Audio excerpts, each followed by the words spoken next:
Warning. This video contains words that are outlawed. For your safety, the loving and caring communists of Canada have deleted all forbidden words. All hail, glorious leader Justin Castro, praise and blessings be on his name. All right. Going up to Canada now to talk to Stefan Verstappen, who is leading the movement for Canada to become the 51st state of the Union. Right, Stefan? I got it right? That's right, Jeff. I think that's right. Personal message for America from Canada. Please invade us. I'll be at the border waving the American flag, opening up hospitality tents, and we welcome everybody to come and invade Canada, because you know the old saying, you can vote your way into communism, but you have to shoot your way out. And since Canadians don't have the testicular fortitude to shoot their way out of communism, we need Americans to come and save us. Save us, please. You know, we have a 60% capital gains tax. Oh, that's great. Come on. Really? Yes, we have a 60%. That's communism. Hello. I think honestly, if this were really, and it will be pushed, I think the globalists decided long ago that they wanted North America, including Greenland and Canada, to be one, and I think that's what their wish is. Trump didn't just think this up. He's the fourth president to go after Greenland. I mean, that's a fact. So anyway, but you know what I think? I think if this were really played out in the minds of Canadians, logically, pragmatically, and looked at in terms of what you people have just been through with Trudeau and his father, etc. What kind of a government is that? It's about like Biden here, and I'm not saying Trump is perfect. He's not, because he's not his own man. But anyway, I wouldn't be surprised to see this happen. I just wouldn't. How? I don't know, but I just wouldn't. And I think they'll just take Greenland, if they're told to. And I don't think Trump is going to, again, conceive this all on his own. He'll be told what to do. Of course, he's not a sock puppet just like everybody else. What, you think anybody gets into the position of president of the United States and they make decisions? No. They don't run anything. They just do what they're told by. I wish Americans really knew. That would be step one in perhaps beginning to maybe take back a little of the control that we used to have over our lives. It's all been taken from us. Yeah. Not much listen, different. The plan to forge Mexico, United States, and Canada into one giant economic zone has been in the works for like 100 years. They've been planning this for a long time. It didn't work. Did I send? I don't think I sent you the Club of Rome map, which is 40 years old or 50. I don't know. It's old, but it shows the world divided up into 10 zones, 10 areas, and number one is North America, excluding Mexico. Mexico goes to Central and South America. The north part of it, it doesn't. I'll send you the map. But it's been talked about for a long time. And Mexico just doesn't fit. Canada will fit. There's no problem there. Canada and America, I mean, culturally, we are almost identical in every way. Of course. Yeah. So it's not some horrifying shock. It has to be looked at pragmatically, logically, and in terms of the future. Yeah. There hopefully will be a future. I'm not sure. Now, what is this? You may not want to talk about this, so don't. But I understand you've been inspecting the insides of hospitals again, briefly. Yeah. Well, okay. I don't want to talk about it too long, but last week I woke up 3 o'clock in the morning, chest pain radiating into the left. I called Dixie, and she came over with the blood pressure kit, and blood pressure through the roof, breathing issues, off to the hospital. The good news is It's a small town. We have a beautiful little hospital there, and the people are really friendly. It's not bad. But anyways, I was in there for a week. I'm climbing the walls, Jeff. It's just driving me insane. I'm butting heads with all the doctors. They don't like me, because I said, they said, well, we got to send you off to this test now. And the last thing they sent me off was a cardiac catheter. That's where they, fun. Yeah, they cut open your radial artery at your wrist, and they stick a camera up your arm into your heart to see if you've got any blockages, and then they might need to do an angioplasty or a stent. And they told me this on Friday. I got in there on Thursday. I'm ready to go on Friday. I said, okay, I'm going home now. Well, no, you got to do this. I said, well, okay. When's that? They said, Monday. I said, well, then I'll go home. I'll come back on Monday. They said, no, you can't do that. You have to be in the hospital before they'll admit you for this procedure.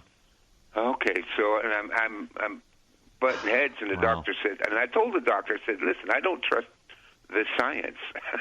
I said, you guys have no credibility anymore ever since the COVID-19 farce, fraud that you guys all went along with.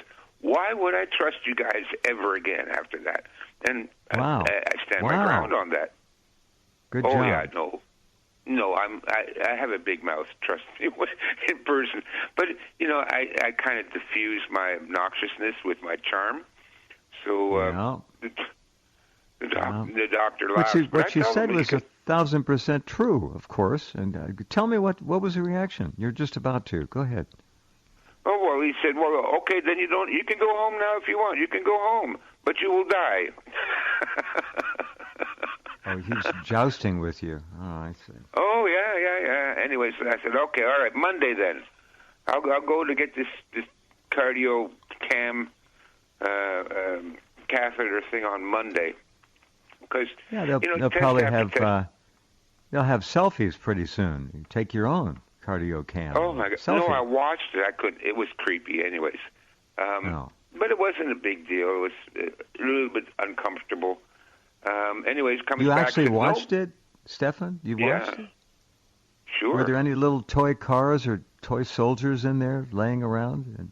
No, there are these little tiny robots running around. Robots. Nanobots. No, I didn't see anything. Well, yeah, I watched it, but I didn't recognize it. The interior arterial structure of the heart is not something I'm familiar with. You were lost until you saw the golden arches, and then you felt, I'm home. Yeah, the nanobots are building a little McDonald's in my heart. Anyway, so, nothing wrong with the heart. So finally at the very end, I said, well, now I want to go home. No, you got to stay because you just had this procedure, and they pump dye into you, right? They give you an IV, and they pump dye in so that the dye shows up on the X-ray monitor, and you can see what's going on. They said, well, no, you can't go yet on Monday. I went, no, I got to go on Monday. Oh, okay. Well, stay till Tuesday then. Okay, I'll stay till Tuesday. I'm crawling up the walls. I'm going absolutely crazy. And on Tuesday, I said, okay, can I go home now? No, we just found something in your blood work. It's an enzyme. They keep finding some sort of enzyme. First, it's, you got a blood clot in your lungs. Go for a CT scan. No, you don't have a blood clot in your lungs. Then it's, you've got heart damage. Go for this scan. No, you don't have heart damage. Anyways, Jeff, there's nothing wrong with me. I don't know why I have this heart condition. Anyway, so he says at the very end, I said, so what, Doc, what is up? He says, listen, I hate to tell you this, but you're getting old. He says, when you get old, that's their fallback position. Rather than say, we don't know. I'm getting old. You're getting old. Yeah, no, they turn you into a victim. Ridiculous. There's nothing wrong with me. I don't know why I had this. Listen, it was very unpleasant. It doesn't, and then, anyways, so that's that. That's the story. Right. Now I'm back thank home. You for sharing that. Thank you, Dixie, on behalf of everybody. Yeah, Dixie saved my life again. And you know what? Again, here's the benefit of community, all right? So while I was in the hospital, I gave Dixie a set of keys to my house, right, my apartment. So she can come and go anytime she wants. While I was in the hospital, her and her husband Kevin, and Sheila, which is the head of our medical team. Lovely lady. Well, these are wonderful people. And her daughter, Isabel, they cleaned my apartment and did my laundry. Wow. Yeah. No, that was bad, Jeff. It was bad. It wasn't wow. It was like, I'm so humiliated because this whatever it is wrong with me has, just zapped my strength, and I've been negligent in cleaning my apartment. Hey, it's okay. It's understood. It's not a problem. Not to worry. Dirty laundry hanging off of every chair and cat litter up and down the hallway, that kind of stuff. They cleaned up the entire apartment. Can you believe that? Well, I do believe it. That's the kind of people that are up there. That's your that's community. One thing you have. Yeah, you have that in common with Netanyahu. You both have dirty laundry you can't take care of. The word is that when he and his lovely bride came to the White House a few days ago, they brought with, this is the word, they brought with them a couple of suitcases full of dirty laundry and asked that the White House clean their laundry. Unbelievable. It's not come as a surprise. Those people are so insane. And it's by those true. people, I mean the chosen ones. Yeah. That's right. I understand. It didn't surprise me. It was just laughable. These things never cease to amaze me. You laugh. Yep. So once again, thanks to the community I have around me here, they saved my life and made my life a lot easier. I couldn't have gotten through all this by myself, Jeff. I couldn't. You need people. That's why I keep promoting forming communities, small ones, groups of people work together, trust each other, help each other out, drop the ego. Drop the goddamn ego, and just help and be decent human beings. And it makes all the difference in the world. It really does. I couldn't have survived this all by myself. Well, I could have, but my God, it would have been hell. I understand. It would have been hell. See, what you have and what you people in the community have, and you all know this, is something that virtually everyone who does not have a community doesn't understand. They don't have it. There's something very special about people being people again, helping, reaching out, supporting, empathizing, commiserating, whatever you want to call it. And that's even just my great. Delivery guy on your mark. He's an independent business. He runs around, picks up, and delivers anything you want. He services the whole area. He phoned me like 15 times. I said, "How come I got 15 phone calls from you?" He says, "Well, I'm doing a welfare check on you."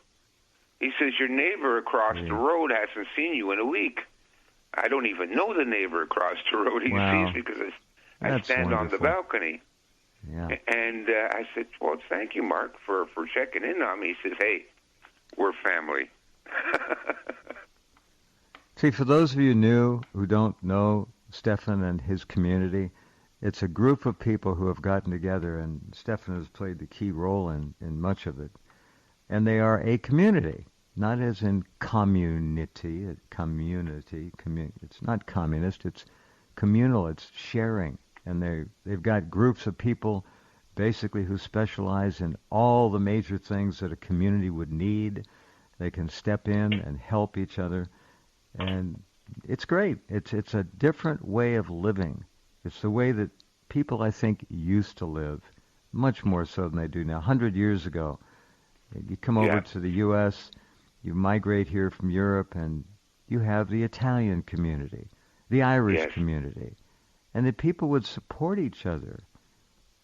Unspoken. They just do it. And we don't have that anymore.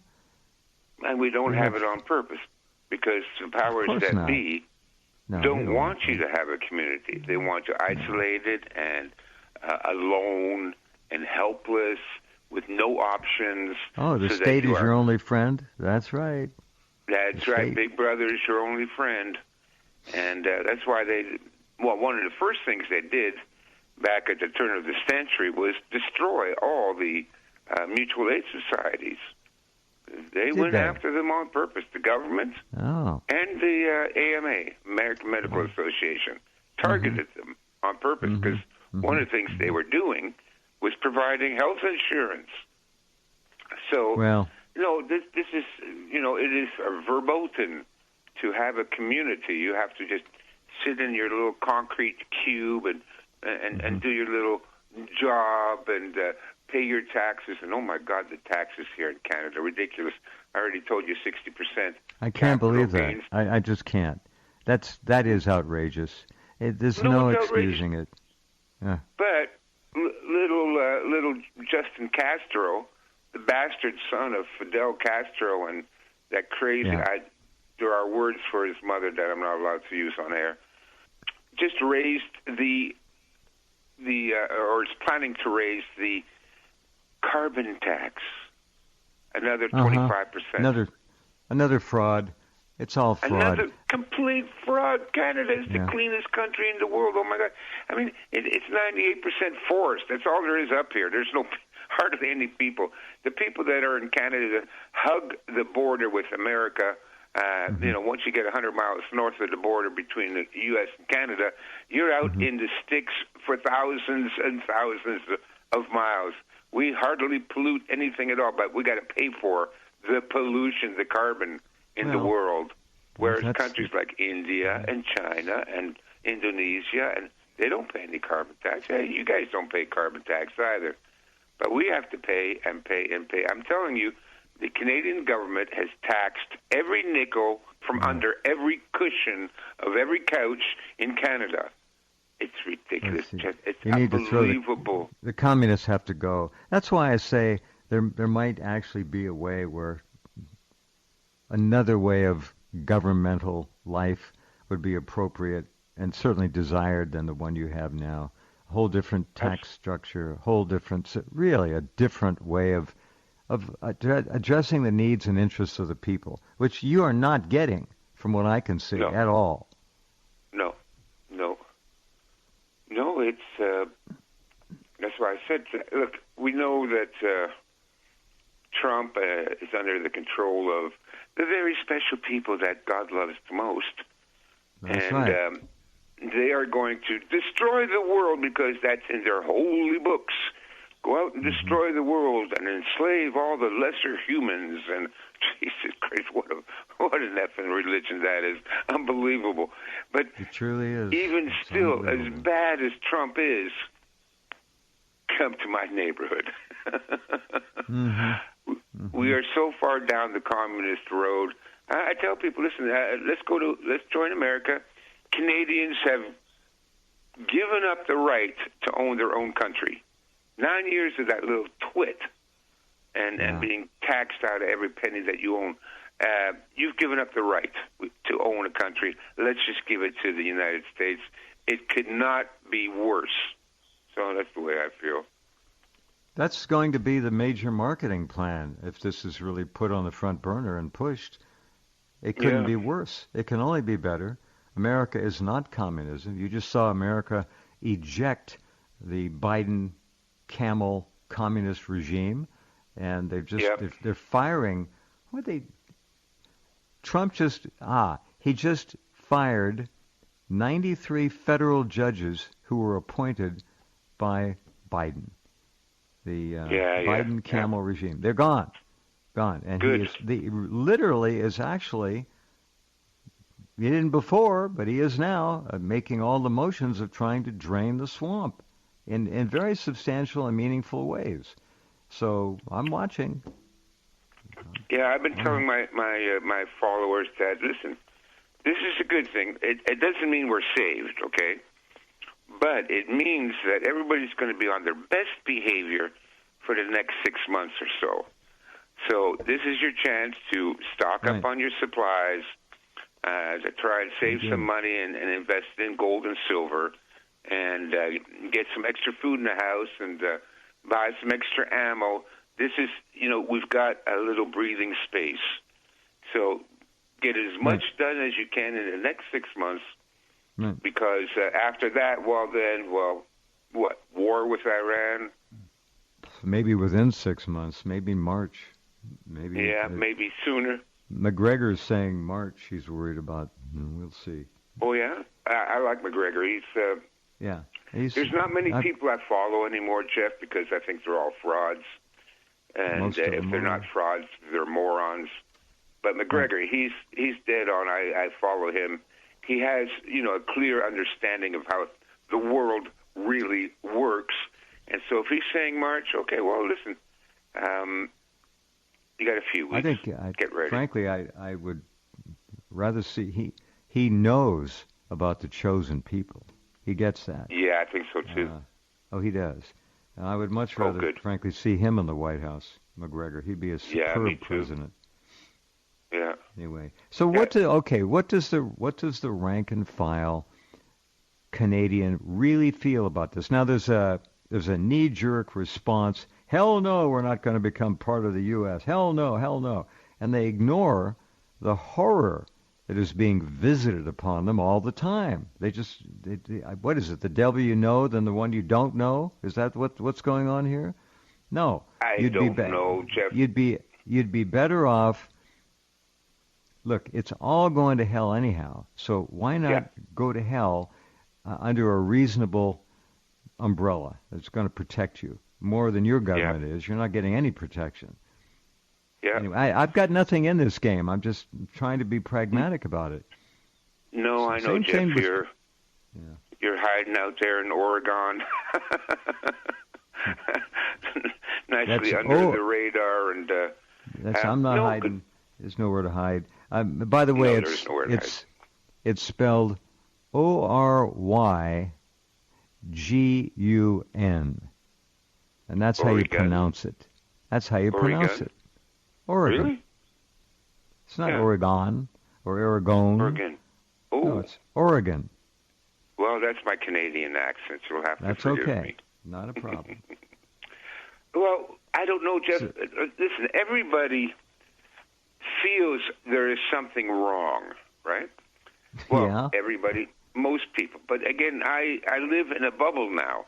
I live among people that are aware of what's going on. So among my community, we we know what's going on, and we realize how serious the threat is to our livelihoods and our freedom is. But the average Canadian, they still don't get it. Canada is very Marxist. The Overton window has gone. You got it. You're right. Yeah, a bubble. Gone so far to the left that you can't talk to most Canadians. They don't get it. The only thing I see is I belong to a couple of Facebook groups for the local towns. Like there's one for Ingersoll and one for Tillsonburg and one for Delhi, and I see the comments on there, and they're all Karens. They're all Marxists, and but within the community circle that I belong to, even my delivery guy Mark, he knows what's going on. Well, your community is reality. These people don't live in reality. They're disconnected. That's right. They're 5 hours a day on their smartphones, or more.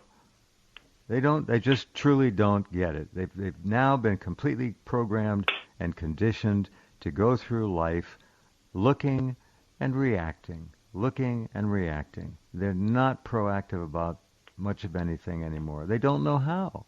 And their reality is what they perceive on that phone. That becomes, they're programmed. They're being programmed all the time.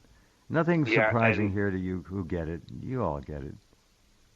Yeah, well, of course, your listeners get it, because otherwise they wouldn't be listening to you. But so, you and I, we live sort of in a bubble that the people that we interact with do get it. And so we think, well, there's a big awakening happening. No, there isn't.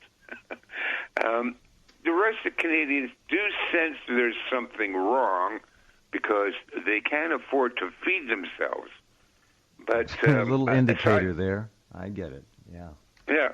Aside from that, they don't understand, that it's a Marxist, communist shithole that we live in. They don't get any of that. They don't understand the politics, the ideology of it. And they certainly don't understand that it's the special people, the ones God loves the most, that are orchestrating all this from behind the scenes and robbing us blind. That they don't get at all. Oh, my God. If I bring up the JQ people look at me in horror. What? Oh, you sound like a anti. Well, if you knew what was going on, you'd be in that too. Well, they don't know, and they probably never They don't will. know. No, they never will, and you can't wake them up to them. I'll be honest with you. When I first woke up to the JQ, I could feel myself resisting the programming. I went to Define JQ for our people out there. the Jewish question, which is the question every country for the last 3,000 years have asked. 3,000, for sure. Same Yeah, problem, at least same issues. Yeah. Yeah, 4,000 years. The question every country for the last 4,000 years have asked, what the hell do we do to get rid of the goddamn Jays?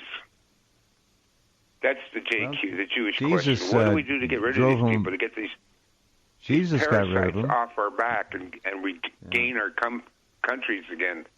And that's the big question. So what do you do? Well, there's nothing you can do right now. They are embedded deeper than a tick's head in your leg. More than ever. More so now than ever. More than ever. And I'm sorry to say, but it's progressing down the wrong road. It's not good. Yeah.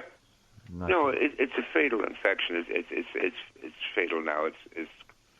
It will kill us. Well, that's what parasites do. They infest the host. And in most of the life cycles of parasites, not all parasites, but most parasites, once they infest the host, their life cycle requires the host to die.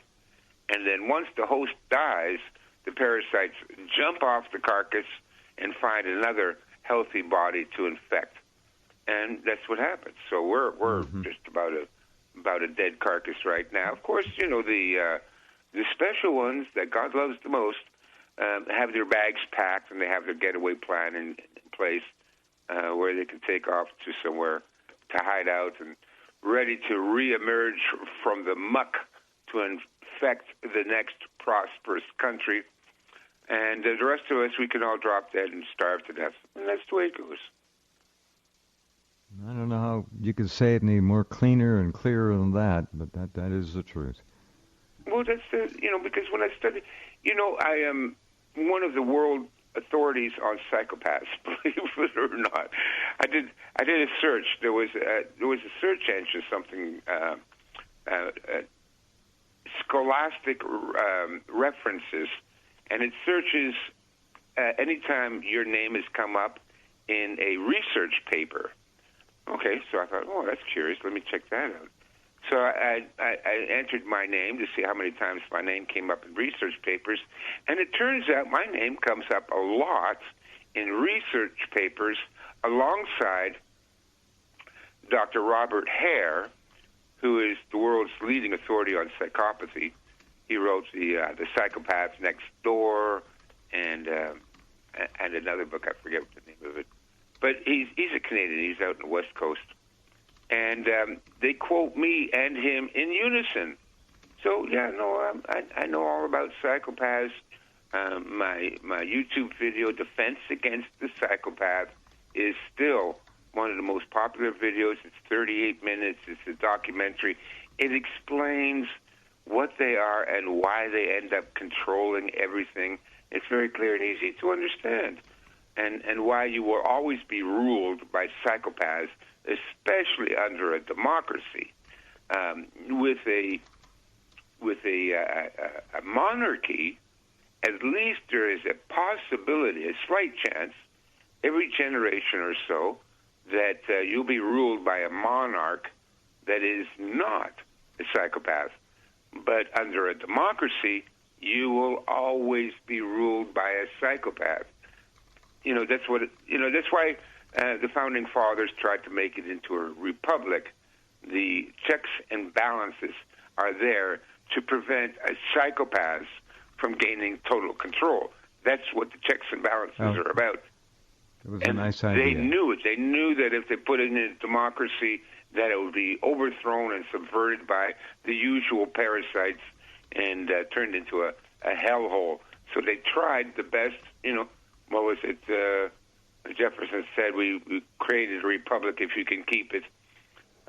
They knew, even with the checks and balances, good luck that this is going to last very long, because they know human nature and they knew parasites. Whether they called them parasites or psychopaths or not doesn't matter. They knew that type of person. And so that's why every democracy is going to be ruled by parasites. And so, I was, that was my research into why the world is evil. Why is it always ruled by lunatics and men of evil and pedophiles and all the garbage of the planet? It's an old theme. It's not new. It's been around as long as people have been. Why does the filth rise to the top of control? Yeah, that I used to say, life is a cesspool and shit floats. Or I should say government is a cesspool and shit floats.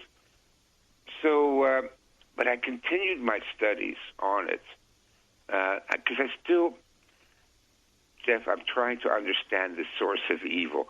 What can I do to interfere? Because, my first book is on strategy and tactics. I am a Tai Gong, which is a kind of a special characteristic that occurs in Chinese history, which is like a master of strategy. The Tai Gong is the guy the emperor would go to and say, listen, we are screwed. What can we do? And it's the Tai Gong's job to come up with a strategy to save the country. So I'm the Tai Gong. I'm trying to come up with a strategy to save my country, your country, our country. The Western European culture and heritage. That's what we talk about, America, Canada. American Canada is Europe, the descendants of Europeans. What can we do? What can we do to save them? I'm always thinking about it. So, I'm working on it. I've gone from psychopaths to parasites. That's why I know about the life cycle of the parasite. Right. I get in the car one day. Yeah. Go ahead.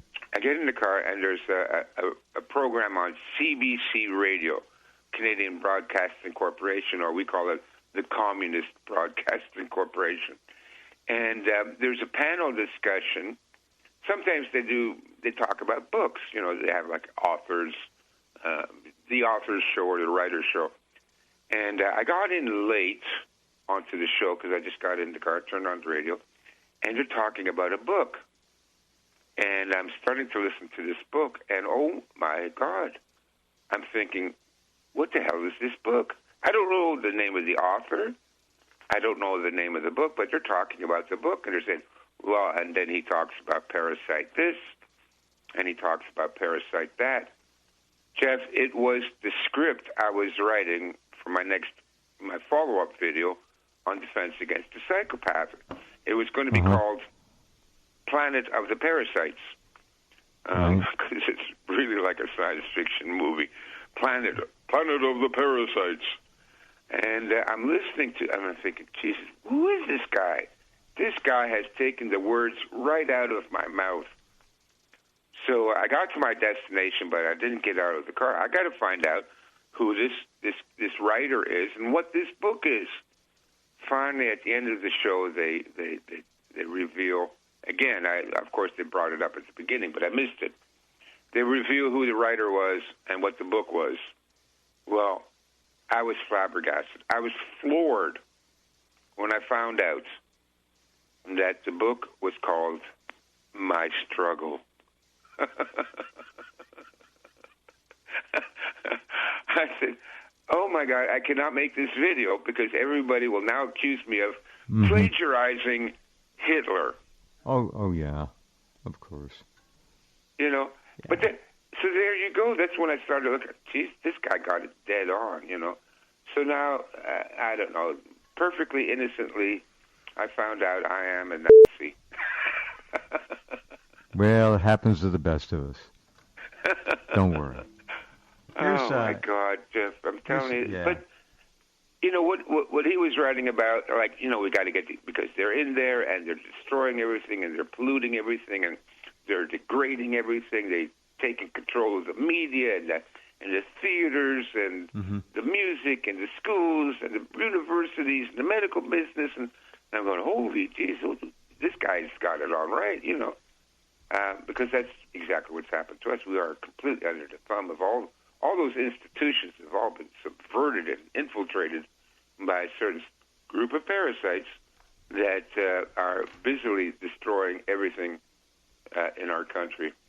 There was an analogy I thought was funny. So yeah, they can't seem to figure out that a successful parasite does not destroy its host. They can't help themselves. They can't. They can't stop the greed. Now, here's a little clip from Colonel Douglas McGregor, since we mentioned him, just a little shorty, talking about Trump and the Chosen. And I also don't think he understands that Israel is viewed within the framework of the entire region by everybody who lives there as an artificial construct. It is not a natural development. It's something that was implanted under the British Empire and has never fully assimilated and never tried to assimilate in any way, shape, or form into the region. If you look at that and then you look at what's been going on right now, it is impossible to think that we will avoid between now and March at some point a major regional war that will inevitably bring everybody in. You say March. Okay, just a little note, and the reason he's saying that is because Trump has been instructed to expunge all the Palestinians from Gaza, to clear the stage for Dubai on the Mediterranean, which is what I call it, etc.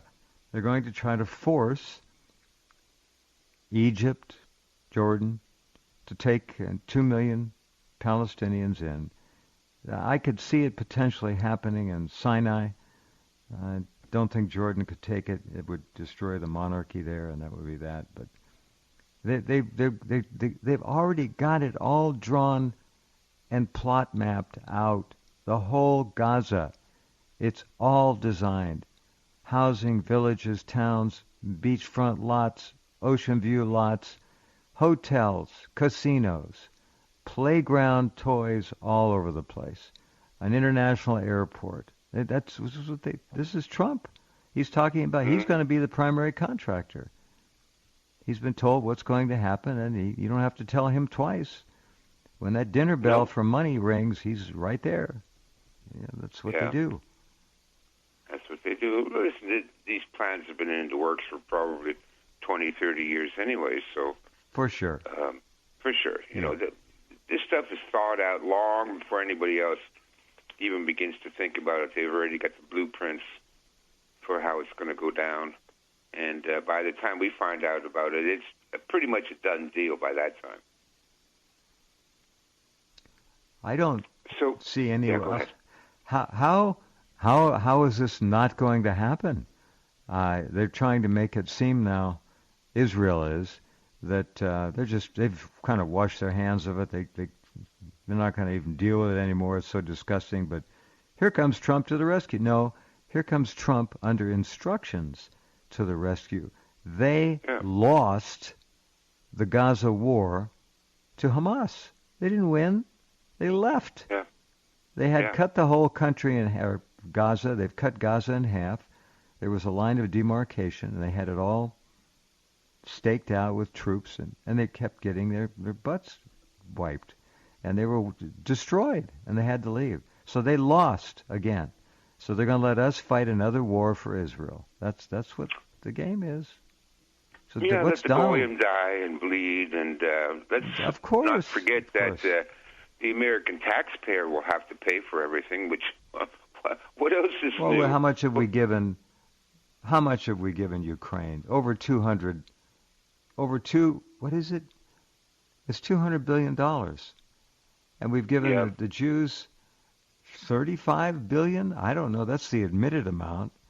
It's just and yet Americans can just go away and die, go rot.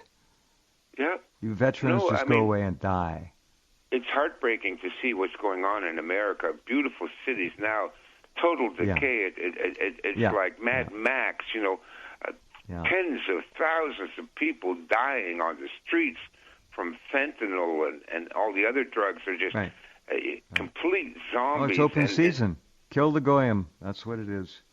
That's what do you think is. The vaccine was? Same. Come on, exactly. It's genocide. Yeah, it was genocide, and it's heartbreaking. When I think about what's wrong with my heart, well, part of it is I am heartbroken, Jeff. I'm heartbroken to see everything that I've ever admired and ever loved and ever cared about in my world come to an end, never to return. I'm heartbroken. That's part of what's affecting me. I'm sure. Totally understand. And I you might have every right to be. All good people should feel that way. At seeing the desecration that has been done to what we had and what we could have had. What we could have had and what we had, it's all gone, Jeff. Did I tell you guys the story last time about my trip to Switzerland? I don't believe so.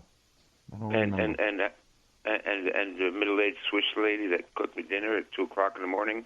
Oh yes, you did. Wonderful story. Yeah. Yeah, and I got emails from some of my followers, the younger guys that said, I loved your story, but I feel so sad because I will never know anything like that.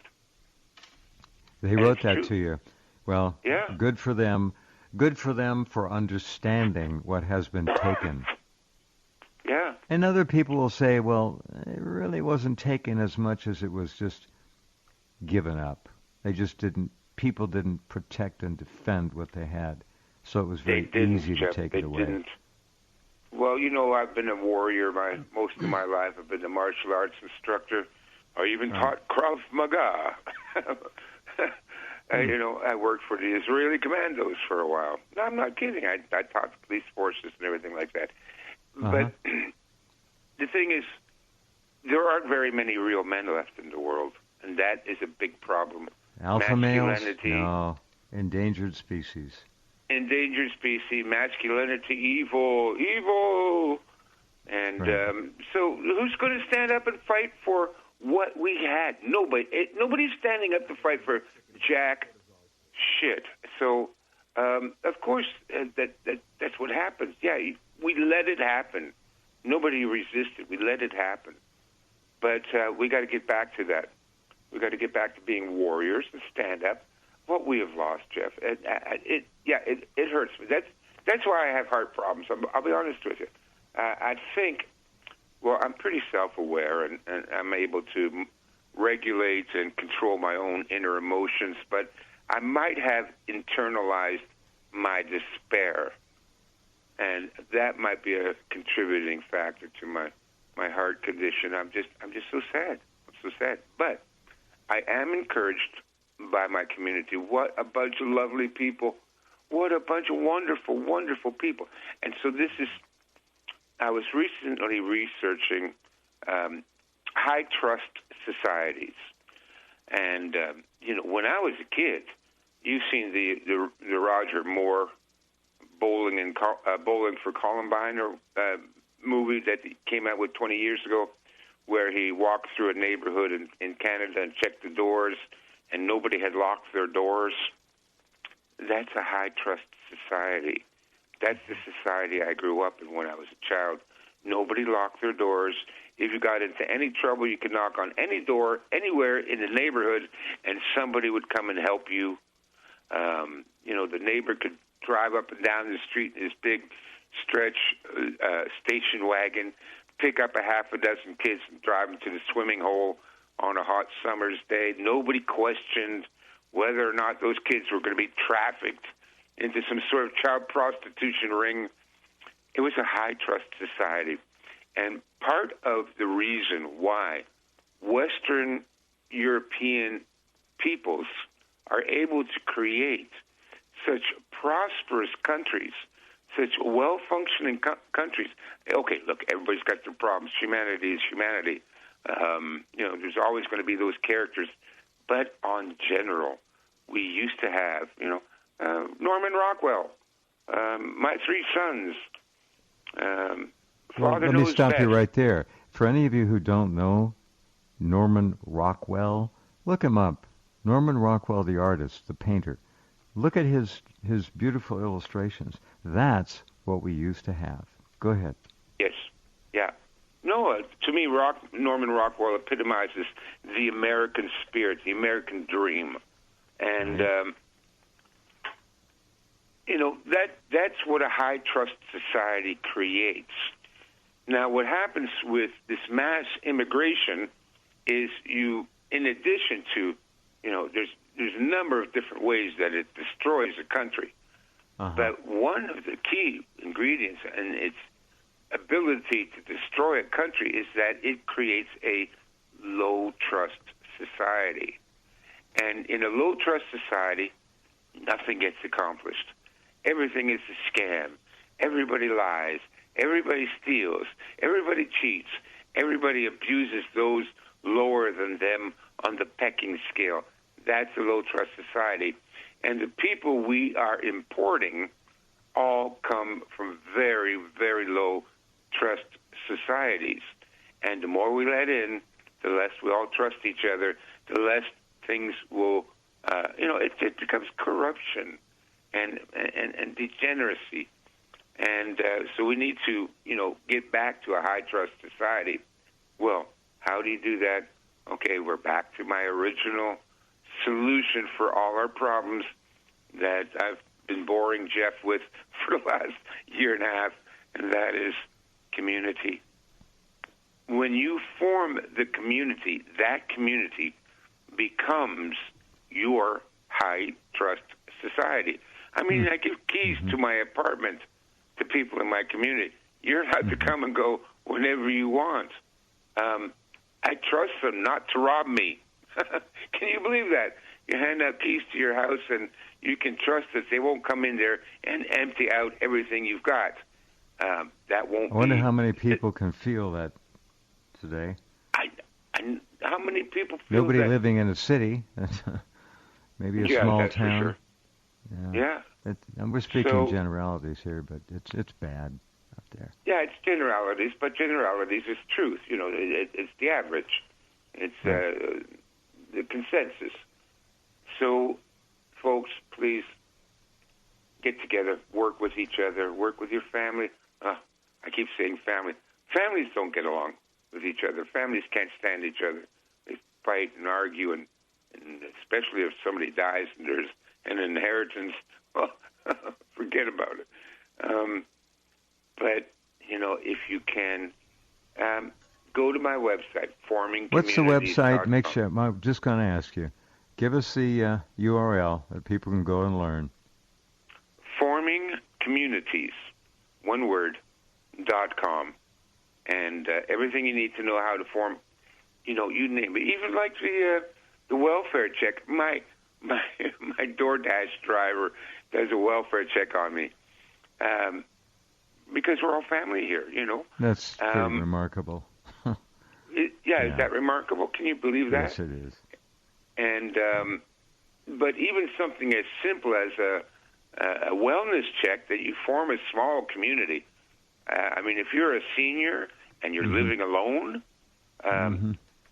you need somebody that will call you once every couple of days, make sure you're still alive, that you didn't have a stroke and you're lying on the bathroom floor and nobody knows you're sick and injured and nobody will come and check on you. No, it's what we call a checkup club. It's a welfare check. You call each other. Even something that simple. It's so easy. But formingcommunities.com. Learn how to form communities. There's dozens and dozens of different communities you can form. Find people you can trust. There's your own personal high-trust society. Right. And very nice. I don't see any other way of getting through it, Jeff. There is no other way. I think that's it, really. We turn back into people and begin to honor that and respect each other. The door is just right over there. Okay, you get well, or weller, get mo better. Take care of yourself. I'm glad Thank to see you, you Jeff. doing I'll well. try. You sound good. All right. Okay, thank Stefan. you. Talk to you next Okay, month. Jeff. All right. All right. Good night. Now. Stefan Verstappen. Okay, that's it for Friday. We will be with you on the network throughout the weekend and back on Monday. Have a good weekend. They go by quickly. Lots to do. Thanks for being here. Take good care. Talk soon. Warning, our neurosensors have detected subversive thoughts. We will now activate our 5G control towers and erase the last 42 minutes of your memory. Stand by.